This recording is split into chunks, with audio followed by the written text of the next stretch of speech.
జై శ్రీరామ్, జై కృష్ణ, ఓం నమశివాయ. మీ ఎక్స్ క్రిస్టియన్ పాస్టర్ ఆనంద్. మా యొక్క హిందూ బంధువులందరికీ కూడా, క్రైస్తవులందరూ కూడా పేరు పేరున నా యొక్క నమస్కారములు. ఈ వీడియో లాస్ట్ వరకు చూడండి, లైక్ చేయండి, సబ్స్క్రైబ్ చేయండి. ముఖ్యంగా మనం బైబిల్ గురించి చూసినట్లయితే, బైబిల్ ప్రచారకులైనటువంటి పాస్టర్లు బైబిల్ సత్యగ్రంథం, పరిశుద్ధ గ్రంథం అంటారు. దీనికి సాటి అయిన గ్రంథం మరొకటి లేదని వాదిస్తారు. మన దగ్గరికి వచ్చి వాదిస్తూ ఉంటారు. దీనికి సాటి అయినటువంటి గ్రంథం మరొక గ్రంథం లేదని వాదిస్తారు క్రైస్తవులు పాస్టర్లు.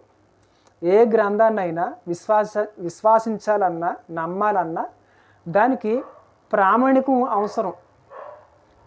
ఒక గ్రంథాన్ని విశ్వాసించాలన్నా, నమ్మాలన్నా ఒక ప్రామాణికమైనటువంటి ఆధారాలు అవసరం. ఆ ఆధారాలు లేనప్పుడు బైబిల్ సత్యగ్రంథము, నిత్య గ్రంథము, దైవ గ్రంథము అని చెప్పడానికి వీలు కాదు. ఇది గుర్తించాలి.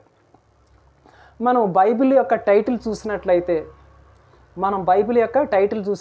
బైబిల్ పైన, కవర్ పైన ఏముంటుందంటే పరిశుద్ధ గ్రంథం అని రాసి ఉంటుంది. పరిశుద్ధ గ్రంథం అని రాసి ఉంటుంది.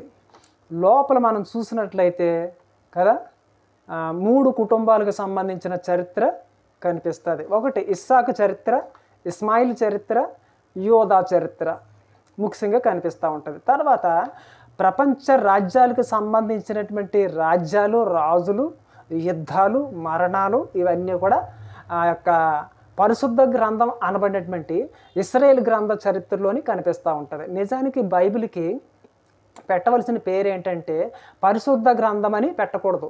బైబిల్కి పరిశుద్ధ గ్రంథం అని ఆ టైటిల్ పెట్టడం కంటే ఇశ్రాయేలు యొక్క గోత్రాల యొక్క చరిత్ర గ్రంథము అని రాసుంటే సరిగ్గా అచ్చుగుద్దినట్టు ఆ బైబిల్కి సరిపోయి ఉండేది. కానీ అలా పెట్టకుండా పరిశుద్ధ గ్రంథం అని ప్రింట్ వేయడం జరిగింది. ఎవరు వేసారో మరి అది. పరిశుద్ధ గ్రంథం అనడానికి బైబిల్ ఎక్కడో కూడా పరిశుద్ధత అనేది కనపడదు కదా. మత్తయి సువార్తలోని మనం చూసినట్లయితే అబ్రహాం దగ్గర నుంచి క్రీస్తు వరకు కదా మనం చూసినట్లయితే, క్రీస్తు యొక్క వంశ పారపారం చూసినట్లయితే అందరూ కూడా దారి తప్పిన వాళ్ళే, అందరూ వ్యభిచారం చేసినటువంటి వాళ్ళే. యేసు యొక్క వంశ చరిత్ర అంతా కూడా ఏమీ బాగోదు. అక్కడ వంశ చరిత్ర చూస్తే ఏది కూడా బాగోదు. ఇక అది చెప్పడానికి కూడా దరిద్రంగా ఉంటుంది అది. కనుక బైబిల్లో కూడా దేవునికంటూ పేరు లేదు. బైబిల్ దేవునికి పేరు లేదు. యెహోవా అని ఆది కాండము 2వ అధ్యాయం, 3వ అధ్యాయం, 4వ అధ్యాయంలో చూస్తే అక్కడ యెహోవా అని అక్కడ పేరు కనిపిస్తుంది. నిజానికి యెహోవా అనే పేరు ఒక బిరుదు లాంటిది అనమాట. ఇశ్రాయేల్ ప్రజలు పెట్టుకున్నటువంటి పేరు, బిరుదు అది. నిజానికి బైబిల్ దేవుడికంటూ ఒక పేరు లేదు. బైబిల్ దేవునికి పేరు లేదు, పరిశుద్ధాత్మకి పేరు లేదు, ఆఖరికి యేసు క్రీస్తునకు కూడా పేరు లేదు. ఇదేంటండి ఎలా అంటున్నారంటే, అవును నిజమే, బైబిల్ దేవుడికి పేరు లేదు, పరిశుద్ధాత్మకి పేరు లేదు, ఆఖరికి యేసు క్రీస్తునకు కూడా ఒక పేరు లేదు. అయితే యేసు అని పేరు ఉంది కదండి, మత్తయి సువార్తల్లో, మార్కు, లూకా, యోహానులో ఉంది కదండి. మీరు అన్నట్లయితే యేసు అనగా రక్షకుడు అని అర్థం.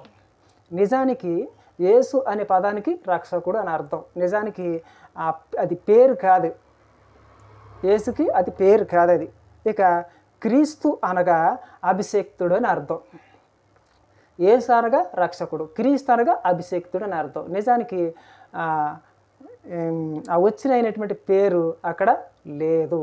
ఇక్కడ బైబిల్ దేవునికి పేరు లేదు, పరిశుద్ధాత్మకి పేరు లేదు, యేసుక్రీస్తు కూడా పేరు లేదు. కనుక యేసు తండ్రి పేరు ఎవరు? యేసు తండ్రి ఎవరు? యేసు ఎవరు? బైబిల్లో ఎలాంటి ఆధారాలు కనిపించవు. బైబిల్ దేవుడికి పేరు లేదు, పరిశుద్ధాత్మ పేరు లేదు, యేసుక్రీస్తు కూడా పేరు లేదు. కనుక ఇది ప్రామాణికము కాదు.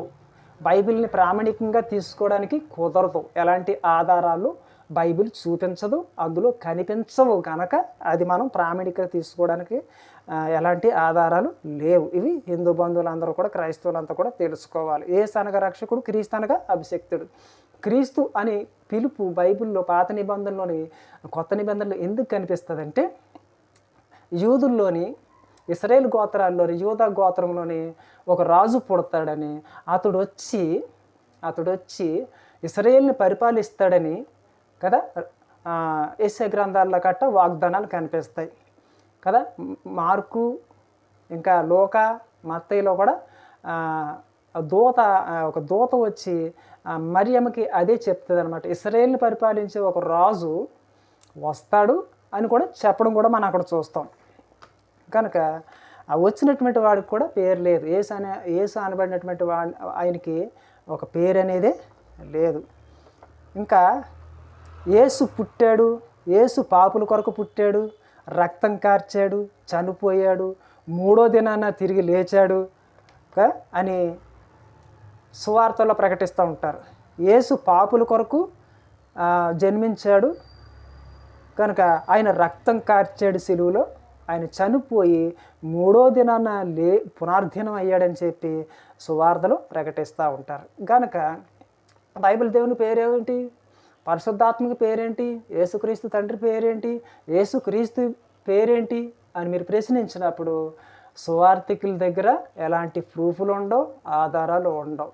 కనుక బైబిల్ని విశ్వసించడానికి అవసరం లేదు, దాన్ని నమ్మాల్సిన పని కూడా మనకి లేదు. ఎందుకంటే ఒక కల్పితమైనటువంటి వార్త, ఒక కల్పితమైనటువంటి పాత్ర, ఒక కల్పితమైనటువంటి స్టోరీ అని మీరు అర్థం చేసుకోవాలి. ఇంకా ఇంతకీ ఆ రక్షకుడు పేరేంటి? లేదు. కనుక ఆధారాలు కానీ అడ్రస్లు కానీ ఊరు పేరు లేనటువంటి సువార్త మనం ఎందుకు నమ్మాలి, ఎందుకు విశ్వసించాలి? అసలు యేసును దేవునిగా ప్రకటించిన సువార్తికుడు ఎవరు? బైబిల్లోని యేసుక్రీస్తుని దేవుడుగా ప్రకటించిన వ్యక్తి సువార్తికుడు ఎవరు? మత్తయి ఎప్పుడు కూడా యేసుక్రీస్తుని దేవుడిగా ప్రకటించలేదు. మార్కు కూడా యేసుక్రీస్తుని దేవుడిగా ప్రకటించలేదు. లూకా కూడా యేసుక్రీస్తుని దేవుడిగా ప్రకటించలేదు. ఒక్క యోహాను మాత్రమే తన యొక్క సువార్తల్లో యేసుక్రీస్తుని దేవుడిగా చిత్రీకరించి, యేసుక్రీస్తుని దేవుడిగా, సృష్టికర్తగా కదా అనేక విధాలుగా ఆయన్ని వర్ణిస్తూ తన యొక్క సువార్తల్లో రాసుకొని అతడు ప్రభావితమయ్యి ఆ ప్రభావితాన్ని నేటి క్రైస్తవుల మీద రుద్దేశాడు.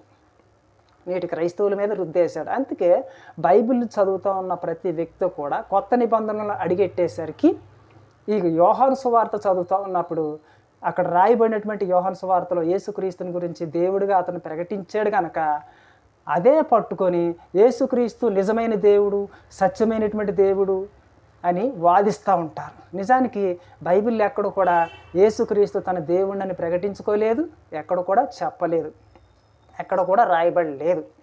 కనుక ఈ యొక్క యోహాను మాత్రమే, సువార్తికుల్లో యోహాను మాత్రమే యేసుక్రీస్తుని దేవుడిగా ప్రకటించాడు.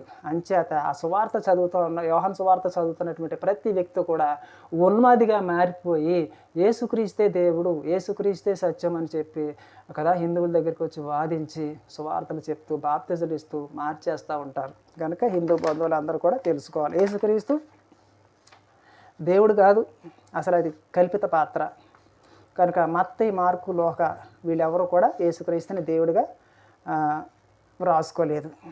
యోహాను ఒక్కడే ప్రభావితం చెందాడు, యేసుక్రీస్తు మీద ఎక్కువగా ప్రేమ చూపించి ప్రభావితం చేసేసి ఆయన దేవుని చేసేసాడు. అదే నేటి క్రైస్తవుల మీద బాగా పనిచేస్తూ ఉంది. నేను బైబిల్ మీద ఒక బుక్ రాయాలనుకున్నాను. నేను క్రైస్తవత్వం నుంచి బయటకు వచ్చాక నాకు చాలా అనుభవం ఉంది. ఈ అనుభవంతో బైబిల్ మీద 200 పేజీలు నేను ఒక బుక్ రాయాలనుకున్నాను. ఎందుకంటే చాలామందికి బైబిల్లో ఉన్నటువంటి మోసాలు కానీ, బైబిల్లో ఉన్నటువంటి ఆ యొక్క లేఖనాల గురించి కానీ అర్థం కానీ చాలామందికి తెలియక పొరపాటుతూ చాలామంది మోసపోతూ ఉన్నారు. అందుకే నేను బైబిల్ మీద ఒక బుక్ రాయాలనుకున్నాను. 200 పేజీల్లో ఒక బుక్ రాసి హిందువులందరికీ పంచాలని, క్రైస్తవులు కూడా పంచాలని అనుకున్నాను. అయితే అనుకున్నాను కానీ అది ప్రింట్ చేయించాలంటే చాలా డబ్బు ఖర్చు అవుతుంది. దాదాపు ₹1,00,000 దాకా ఖర్చు అవుతుంది. అంత స్తోమత నా దగ్గర లేదు. కనుక ఇది నాకు సాధ్యం కాదని నేను నిర్ణయించుకున్నాను. కనీసం 200 పేజీలు చొప్పున బైబిల్ మీద నేను రాయడం ప్రారంభిస్తే నేను రాసిన బైబిల్ మీద నేను ఒక బుక్ కానీ రాశానంటే ఆ బుక్ కానీ చదివారంటే ఇక బైబిల్ జోలికి ఎవరు వెళ్ళరు అనమాట. అలాంటి ఆధారాలు నా దగ్గర ఉన్నాయి ఆ యొక్క బైబిల్ మీద రాయడానికి. కానీ నాకు అనుభవం ఉన్నప్పటికీ కూడా నేను ఆ యొక్క బైబిల్ మీద బుక్ రాయాలనుకున్నప్పుడు కూడా దాదాపు ₹1,00,000 దాకా ఖర్చు అవుతుంది. అంత స్తోమత లేదు కనుక అది నాకు సాధ్యం కాదని చెప్పి నేను అలా ఉండిపోయి తర్వాత ఏం ఆలోచించానంటే అది బైబిల్ మీద బుక్ ఎలాగా రాయలేను, కనీసం నా సాక్ష్యాన్ని పాంప్లెట్ రూపంలోని యొక్క ప్రింట్ చేయించి అనేక మందికి పంచితే అందరికన్నా అర్థమవుతుంది. కొంత మట్టుకన్నా పాంప్లెట్ ద్వారా బైబిల్ గురించి అందిద్దాం, సాక్ష్యం కూడా చెప్దామని అనుకొని పాంప్లెట్ కోసం నేను ప్రతి వీడియోలో కూడా మనీ సేవ్ చేయాలని కొంతమందిని అడగడం జరుగుతూ ఉంది. అంతేగాని మిమ్మల్ని డబ్బులు అడుక్కొని పెద్దవాడిని అయిపోదామని సంపాదించేద్దామని ఛానల్ నేను పెట్టలే. అంచేత పాంప్లెట్ గురించి అడుగుతూ ఉన్నాను. పాంప్లెట్ ప్రింట్ చేయించాలి, సాక్ష్యాన్ని బైబిల్ గురించి కొన్ని విషయాలు అందరికీ తెలియచేయాలని చెప్పి నేను మనీ సేవ్ చేయాలని హిందువులను అడుగుతూ ఉన్నప్పుడు 10 మంది సాయం చేశారు. ఒక్కొక్కరు ₹100 చొప్పున సాయం చేశారు, ఒకళ్ళు 500 చొప్పున సాయం చేశారు, కొంతమంది కొంచెం ఎక్కువ సాయం చేశారు.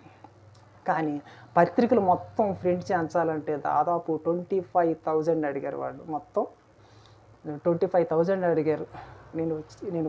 నేను చేయించబోయే పత్రికలు కొంచెం బాగుంటాయి కనుక 25,000 అడిగారు. కనుక నా దగ్గర అంత స్తోమత లేదు, అందుకే అడిగాను. 10 మంది ఇచ్చారు, తక్కువ ఇంకా ఇవ్వాల్సింది ఉంది, అంచేత అడుగుతున్నాను అందరినీ.